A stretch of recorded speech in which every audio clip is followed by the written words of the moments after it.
In a world on the brink of an energy collapse where blackouts, soaring prices, and fossil fuel dependency threaten our very future, a single device, hidden in the pages of history, may have just reemerged to change everything. After decades of doubt, a laboratory test claims it works. Could this be the moment we finally break free from the grip of the global energy crisis? This is Maxwell's device, and the results might just shock the world. Let's face it, our planet is burning through energy faster than we can produce it sustainably. Oil and gas reserves are dwindling, renewable sources are scaling too slowly, and billions are left in the dark every single night. The pressure to find an alternative isn't just urgent, it's critical for survival. The story begins in the late 19th century with James Clerk Maxwell, a Scottish physicist whose equations revolutionized our understanding of electromagnetism. Tucked away in his notebook were references to a curious mechanism, a theoretical device capable of extracting usable energy from electromagnetic fields in ways that defied the technology of his time. Most scientists dismissed it as impractical, a thought experiment. But what if it wasn't? What if Maxwell was decades, even centuries ahead of us? Fast forward to today. A small research group, inspired by Maxwell's overlooked work, has reconstructed the device using modern materials and precision engineering. Instead of relying on fuel, it taps into ambient electromagnetic fluctuations, a form of energy that's all around us, yet mostly wasted. Their latest prototype was recently tested in a certified independent lab, and the results? The device reportedly produced more energy than it consumed, a claim that, if verified further, would shatter the laws of conventional energy economics. Of course, extraordinary claims demand extraordinary proof. Skeptics warn of measurement errors, overlook variables, or simply overhype results. The scientific community is watching closely, because if the claims hold up under peer review, it would mark one of the most disruptive technological breakthroughs in human history. Imagine an energy source that never runs out, produces no emissions, and costs next to nothing to operate. Remote villages lit up without power grids. Factories running without fossil fuels. A planet free from the constant bargaining over energy resources. That's the vision behind Maxwell's device, and the stakes could not be higher. The question now isn't just can it work, but will the world allow it to? History has shown that revolutionary ideas often face their greatest resistance just before changing everything. So, is this truly the beginning of an energy revolution, or just another chapter in the long story of lost inventions? Stay tuned, because this story is only getting started. Insiders claim security around the device has already tightened. There are whispers of offers from private investors, from governments, all aiming to gain control before the public can truly understand what's at stake. In the best-case scenario, Maxwell's device could be licensed globally, manufactured at scale, and distributed like solar panels, enabling a decentralized energy revolution. In the worst case, it vanishes into a vault, locked away, only to be remembered as that thing that could have saved us. The world stands at a crossroads, and once again, the future of humanity may hinge on whether truth and progress can outrun fear and profit. But something unexpected may have already happened. Deep within obscure corners of the internet, encrypted archives have appeared. Files labeled with nothing but a string of numbers and letters and a date, according to a few daring engineers who downloaded them. The schematics match Maxwell's theoretical notes almost perfectly. If these blueprints are real, the device's design is no longer locked inside a single laboratory. Anyone with the skill or the ambition could now attempt to build it. Already, governments are quietly monitoring online chatter. Some see it as a potential threat to national security. Others as a once-in-a-lifetime opportunity. Meanwhile, a growing movement of open energy activists is calling for complete public release of the device's plans. No patents, no monopolies, just free power for all. The world is splitting into two camps, those who want to control it and those who want to share it. Then came an even more shocking development. In a quiet suburb, far from any major research facility, a small group of independent engineers claims to have assembled their own working prototype, using the leaked files and off-the-shelf components. We're not waiting for permission. If this works, the world will see it. no matter who tries to stop us. Within weeks, whispers turned into open competition. Corporations quietly reassigned R&D teams. Government agencies began offering research grants with suspiciously high budgets. Even military branches started forming specialized units to explore the device's potential for defense or control. The Maxwell device was no longer a hidden curiosity.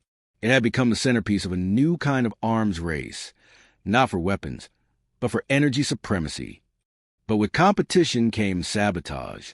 Reports began to surface of labs being hacked, prototypes mysteriously failing, and in one chilling case, an entire research facility going up in flames under unexplained circumstances.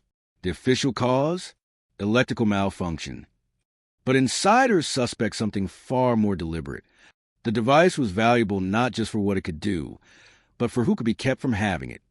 Then, against all odds, the first public demonstration was announced.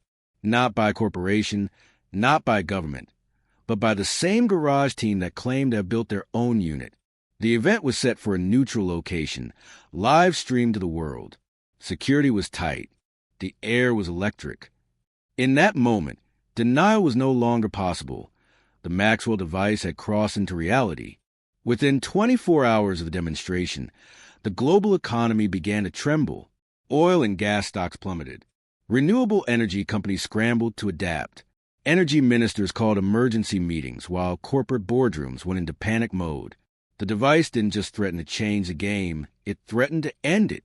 Some nations embraced the news, announcing open trials and mass production plans. Others declared the device a national security threat and banned its use outright, fearing economic collapse and the loss of geopolitical leverage. But with blueprints already spreading online, control was impossible. Thousands of hobbyists and engineers attempted to build their own versions, with mixed results. Some succeeded in powering entire neighborhoods. Others caused dangerous overloads and explosions. The technology was powerful, but it wasn't foolproof.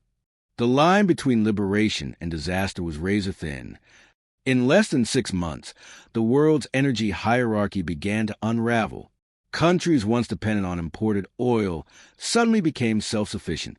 Small nations with skilled engineers rose to power overnight, while old giants found themselves scrambling to stay relevant. Alliances shifted, old treaties dissolved. A new geopolitical order was forming, one built not on oil, but on control of Maxwell's legacy.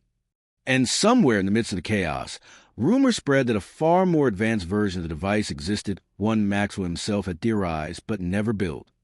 Buried deep in Maxwell's private notes, long thought lost to time, were cryptic references to what he called the infinite configuration. Unlike the publicized version of the device, this design supposedly required no calibration, no maintenance, and could scale from powering a single home to an entire city. The energy yield? Theoretically limitless. For decades, historians assumed it was a thought experiment, a mental puzzle by a restless genius. But with the original device now proven real, this version 2 suddenly became the most coveted secret on Earth. Intelligence agencies, private collectors, and underground inventor networks launched a quiet yet furious hunt. Some searched through university archives for overlooked manuscripts. Others scoured auction houses for any scrap of Maxwell's original writings. Meanwhile, whispers emerged of a sealed chest locked away in a private vault, allegedly containing the full infinite configuration blueprints. It's not just about free energy anymore. This would make the current device look like a toy. Then, a breakthrough, a photograph from 1890 surfaced online, showing Maxwell's study just weeks before his death. In the corner, barely visible, sat an unfamiliar metal case. Cross-referencing its markings with his surviving notes revealed something stunning. The case matched a detailed list in Maxwell's own handwriting, labeled simply, Final Assembly Parts. If the case still existed, it might contain the final missing components to unlock the full potential of the Maxwell device. Historical shipping records placed the metal case aboard a small cargo vessel in late 1890. Weeks after Maxwell's death, the ship, bound for a private collector in South America, vanished during a violent Atlantic storm. No survivors and no trace of the cargo. For more than a century, the location of the wreck was a mystery, but a recent deep-sea scan off the coast of Brazil revealed a shipwreck matching the exact dimensions and construction of that missing vessel. Within days, a multinational expedition was underway. Officially, they were marine archaeologists. Unofficially, every crew member knew they were looking for the most valuable object on the planet. The ocean floor was treacherous, shifting currents, collapsing sediment. But after 3 days, a glint of metal emerged from the silt. There it was, dented, corroded, but unmistakably the same design from Maxwell's study. But before the crew could secure their find, unmarked ships appeared on the horizon. Communications were jammed. Radar scrambled. Whoever they were, they wanted the case, and they were closing in fast. The world's most important piece of technology was now in open waters, and the race had turned into a high-stakes pursuit. The expedition ship pushed its engines to the limit, slicing through rough waters as the unmarked vessels closed in. On deck, crew members clung to the crane rig, holding the dripping metal case, now strapped down and covered with a tarp. Every eye darted between the horizon and the cargo, knowing that if either was lost, the mission was over. The attackers weren't fishermen or random pirates. They moved with military precision. Whoever sent them had deep resources and an urgent interest in Maxwell's legacy. With communications still jammed, the captain ordered evasive maneuvers, zigzagging between jagged rock formations jutting from the water. A sudden swell rocked the ship, nearly sending the case sliding toward the rail, but quick hands pulled it back. Every second counted. If the pursuing vessels caught up, the case and everything it represented would vanish into hands of whoever had orchestrated this interception.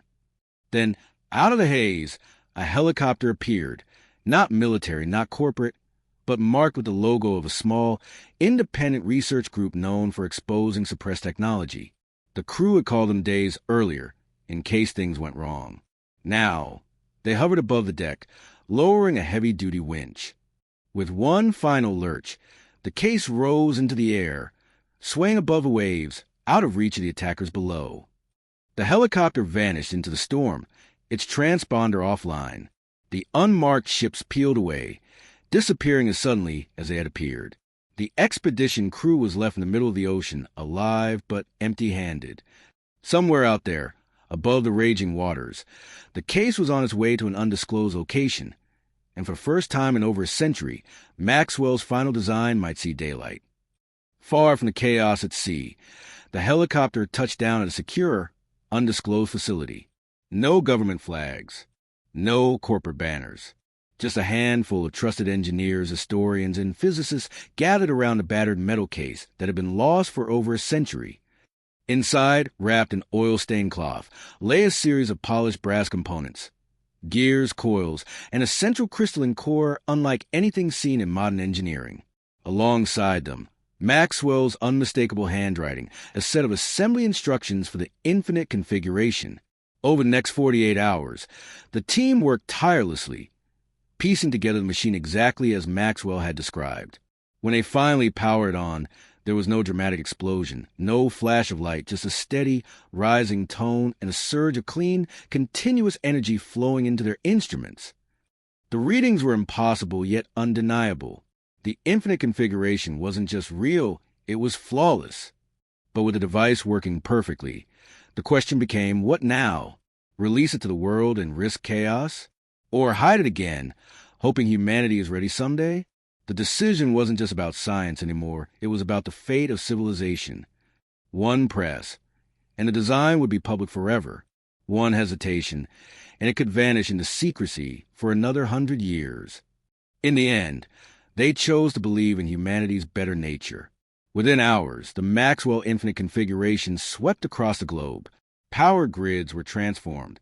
Energy poverty ended. Wars over resources ceased. And for the first time in history, energy was no longer a commodity but a birthright.